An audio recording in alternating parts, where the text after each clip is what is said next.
Libro Iniciación de Elizabeth Aich, Los hijos de Dios. Al día siguiente el faraón me manda a llamar. Debo comparecer ante él en audiencia. El mayordomo viene a su debido tiempo y me conduce a mi padre. Ven, hija, dice mi padre, quiero hacerte saber lo que he acordado con Pantogruel con respecto a mi iniciación. ¿Ha estado él aquí? No, dice mi padre, y me observa interrogante. ¿Has ido tú a visitarlo? Sigo preguntando. No, tampoco, responde otra vez y sonríe. Padre, le digo, siempre he querido preguntarte cómo puedes hablar con Pantogruel si él no viene a verte ni tú vas a verlo a él. A menudo me ha parecido que me decías algo sobre Pantogruel, como si antes hubieras estado con él y hubieras mantenido una larga discusión. Pero sin embargo no había salido del palacio y tampoco él había venido a verte. ¿Cómo es eso posible, padre? Mi padre está ya acostumbrado a mis preguntas. Lo está desde que yo era muy niña. Ahora me contesta con la misma paciencia con que la ha hecho siempre.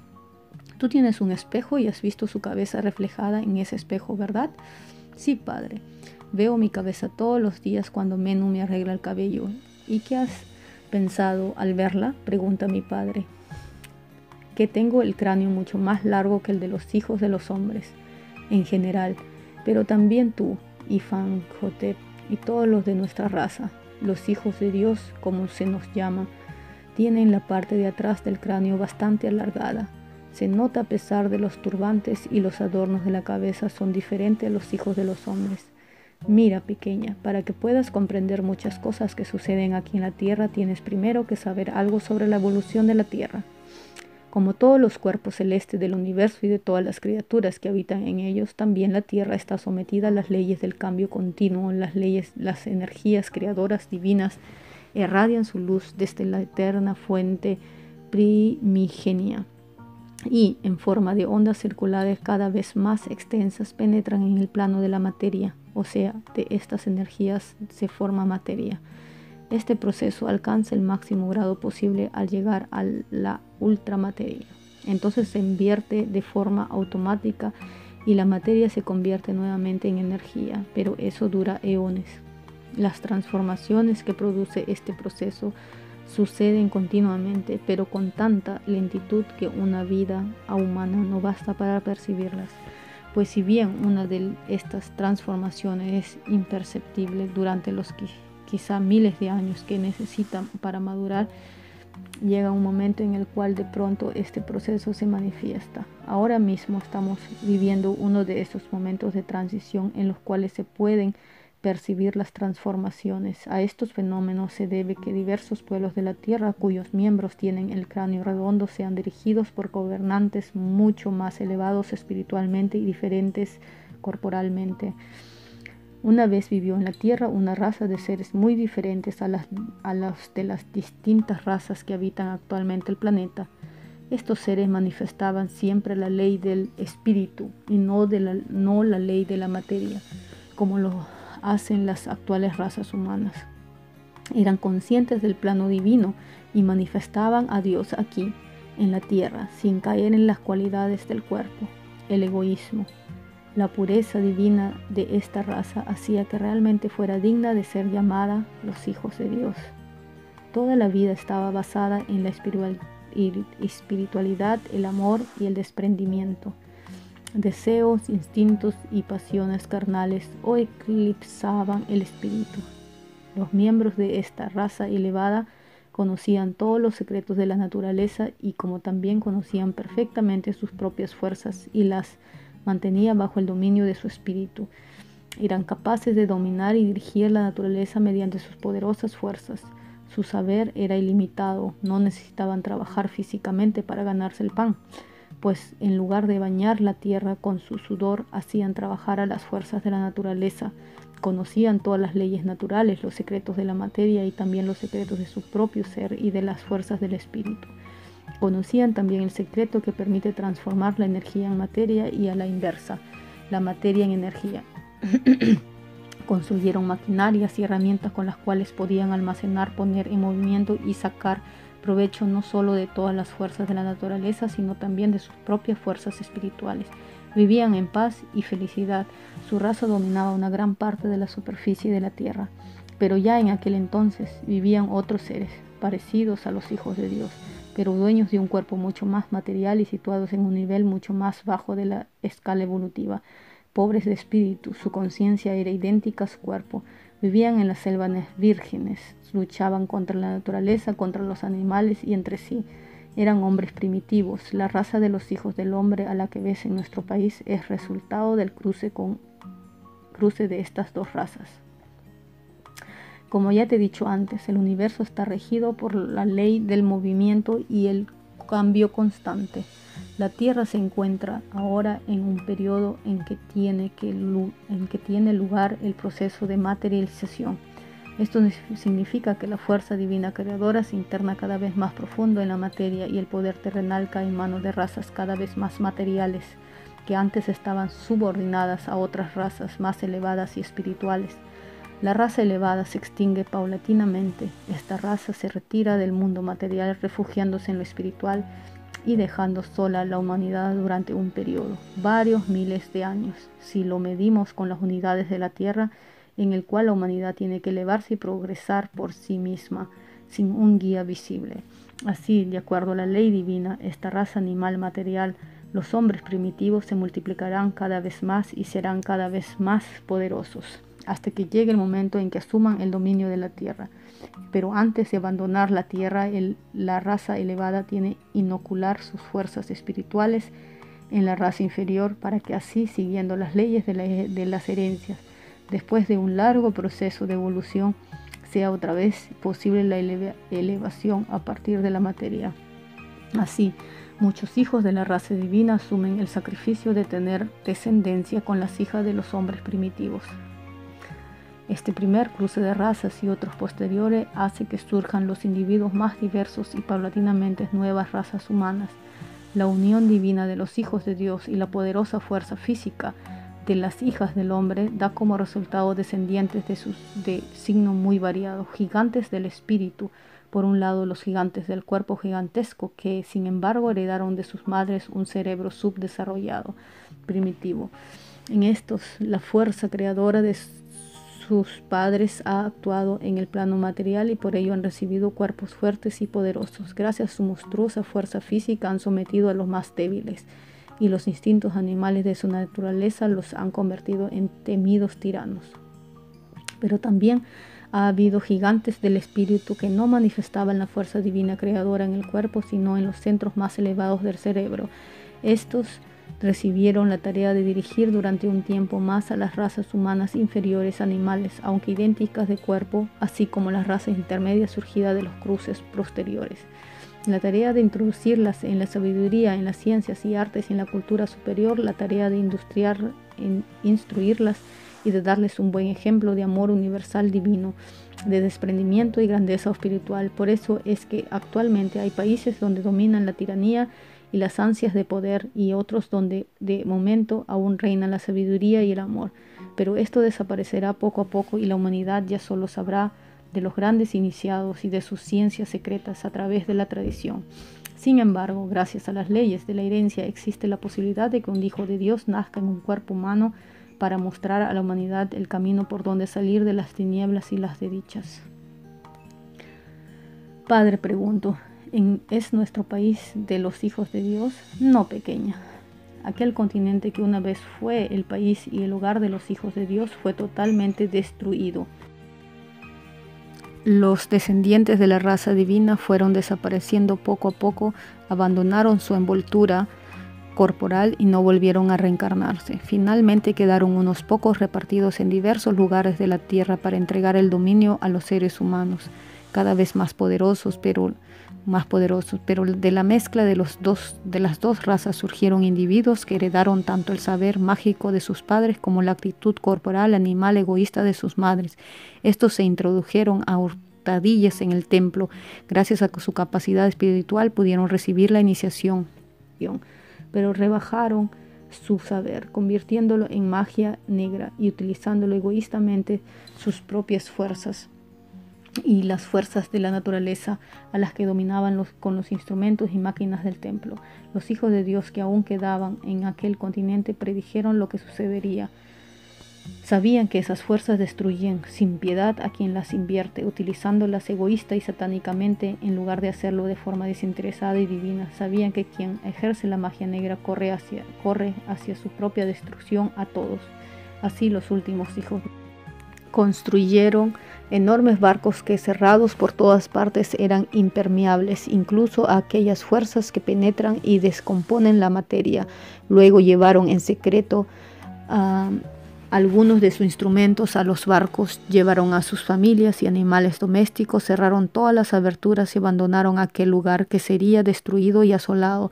Algunos navegaron hacia el norte, otros hacia el este, algunos hacia el sur y otros navegando hacia el oeste llegaron hasta aquí. Aquellos que practicaban la magia negra pronto perdieron el control sobre sus instrumentos. Eran ellos mismos quienes tenían que almacenar y dirigir hacia esos instrumentos las más elevadas fuerzas cósmicas divinas, pues la única fuente de estas fuerzas que existe sobre la tierra es el hombre mismo. Pero mientras más egoísta se hacía el ser humano, más se transformaba la corriente de energía con que cargaban estos aparatos para poder seguir utilizándolo.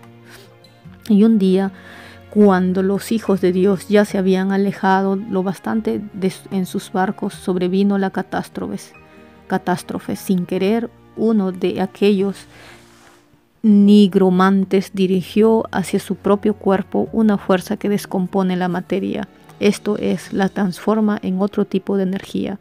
Y una vez que este proceso se pone en marcha, la materia transformada en energía se convierte en una fuerza devastadora que no cesa de actuar hasta que todo queda desmaterializado.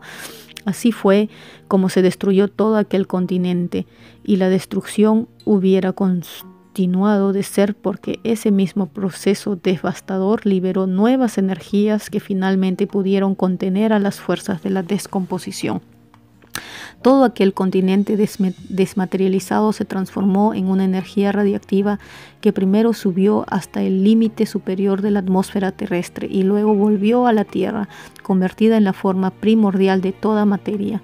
Tras posteriores transformaciones, aquella gigantesca masa volvió a caer sobre la Tierra en una interminable lluvia de aparentes agua, lodo y arena. Las aguas de los océanos se cerraron sobre el lugar donde habían caído estos cuerpos.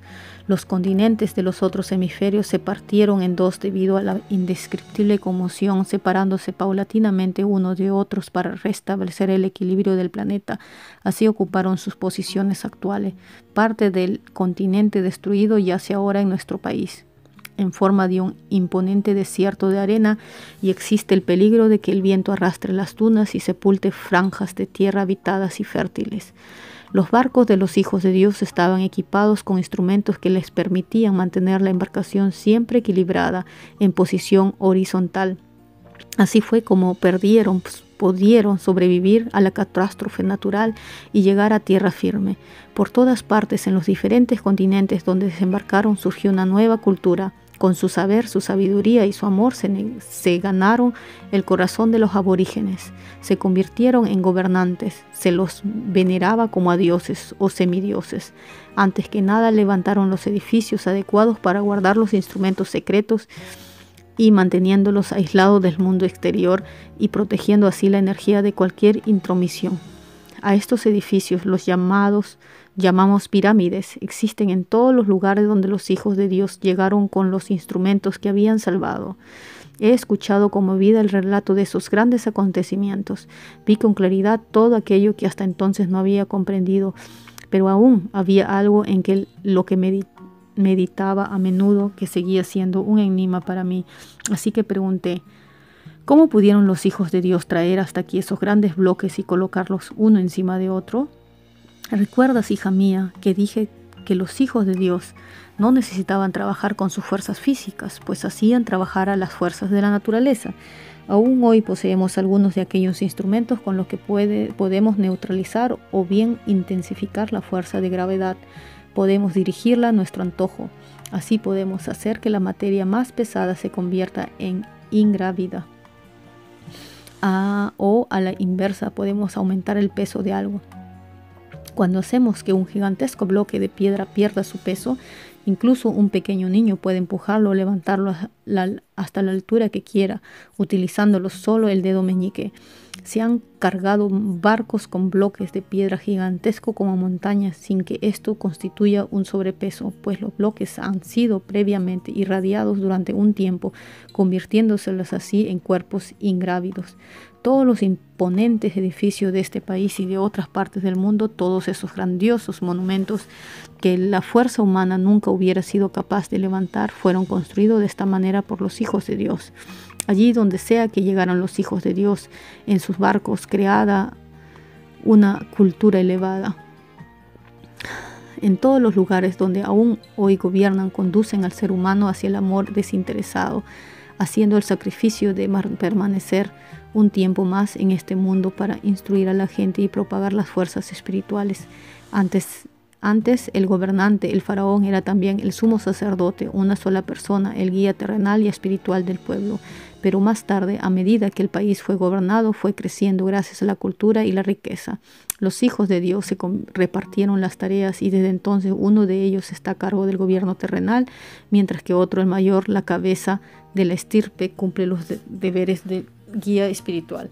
El faraón gobierna el país. El sumo sacerdote cumple su deber en el templo como guardián de todo tipo de saber, puesto que todo saber proviene de la misma fuente. El sumo sacerdote da en el templo la iniciación en las ciencias, la iniciación en las artes y también la gran iniciación en el arte desprovisto de arte de espíritu. Bueno, ya sabes por qué la gente del pueblo tiene una cabeza de forma distinta a los hijos de Dios, que aún hoy constituyen la familia gobernante. Nosotros, que poseemos estos cráneos alargados, utilizamos muy poco la razón, pues vivimos directamente la verdad mirando hacia nuestro interior. Nuestra frente no es muy abultada, pues los centros del cerebro donde se sitúa la capacidad del pensamiento solo están desarrollados para realizar las funciones indispensables, la percepción sensorial y la conciencia. Por el contrario, en la parte posterior del cráneo poseemos centros cerebrales plenamente desarrollados. Son los instrumentos físicos de la manifestación del espíritu. Estos centros cerebrales nos permiten tener conciencia del plano divino y nos dan precisamente esas cualidades y las características que nos diferencian de los hijos del hombre. Los seres humanos tienen conciencia de una vida y en el tiempo y en el espacio. Nosotros, aunque vivimos también en un cuerpo terrenal, disfrutamos de total libertad espiritual. Estamos más allá del tiempo y el espacio. Con la fuerza de la conciencia divina, con la ayuda de estos centros cerebrales, podemos movernos libremente en el tiempo y el espacio. Esto significa que si nos place podemos hacer que nuestra conciencia se remonte hacia el pasado o se remonte hacia el futuro, y al hacerlo podemos vivir el pasado o el futuro como presente. Tampoco tenemos problemas de superar los obstáculos del espacio, de modo que podemos trasladar espacialmente nuestra conciencia a donde que queramos, y entonces no existe un aquí ni un allá, solo un estado de omnipresencia, pues pasado y presente, aquí y allá, son únicamente diferentes aspectos, diferentes proyecciones de una única realidad, el ser eterno, omnipresente, Dios. Por tus venas fluye sangre de ambas razas. Has heredado características de nuestra raza, pero también de la raza intermedia por parte de tu madre. Ahora empiezan a funcionar en ti los órganos superiores. Por desgracia, demasiado pronto para que hayas tenido tiempo de reunir experiencias terrenales, de dominar la parte humana de tu naturaleza. Tu insatisfacción se debe a que te sientes encerrada en el tiempo y el espacio, entre el pasado y el futuro, entre aquí y el allá. El espíritu empieza a despertar en ti y deseas su libertad divina. Has pedido 3 veces la iniciación y la recibirás. Aprenderás a controlar todos los órganos superiores que aún no están activados del todo en ti. Adquirirás también la capacidad de establecer contacto en el momento que lo desees con seres semejantes y podrás intercambiar pensamientos con ellos. Esto nos permite encontrarnos en cualquier momento con mi hermano Fanhotep y con todos los otros descendientes de la raza de los hijos de Dios que aún viven en este mundo e intercambiar ideas con ellos en una unidad total de conciencia, mucho mejor que si conversáramos en el plano terrenal, esto es con ayuda de la laringe, la lengua y las orejas. Podemos buscar a otro en nuestra conciencia en cualquier momento, pero notamos enseguida si ese otro está ocupado, si está concentrado en alguna otra cosa y si es así lo molestamos solo si tenemos que comunicarle algo realmente importante. Si no se trata de algo importante, nos retiramos. Comprenderás por qué esta capacidad solo puede estar en manos de seres completamente desinteresados. Si los egoístas hijos de los hombres fueran capaces de establecer este tipo de comunicación, causarían tal caos que todos estos órganos cerebrales muy delicados se hundieran en él. Es por lo general en las noches cuando ya hemos cumplido con nuestras obligaciones cotidianas, cuando emergemos el uno en la conciencia del otro y en esta unidad vemos cada uno los pensamientos del otro. Así nos reunimos al instante, lo cual demandaría mucho tiempo en el mundo tridimensional. Después de haber cumplido nuestras tareas terrenales, pasamos con nuestra conciencia al estado dimensional de la omnisciencia para extraer nuevas energías de la eterna fuente primordial divina. En este estado, en la unidad primordial, somos uno con todos los seres vivientes, con el todo. Somos uno con la vida misma, con el ser eterno, es decir, con todas las manifestaciones del ser, también contigo. Solo las criaturas cuya conciencia aún viven en el mundo de las tres dimensiones no se dan cuenta de esta unidad. Sin embargo, todo ser vivo despierta de su sueño con renovadas energías vitales, sin importar que sepa o no, esas energías provienen de la fuente primordial divina. Vas a recibir la iniciación y con ello estarás empezando un largo camino.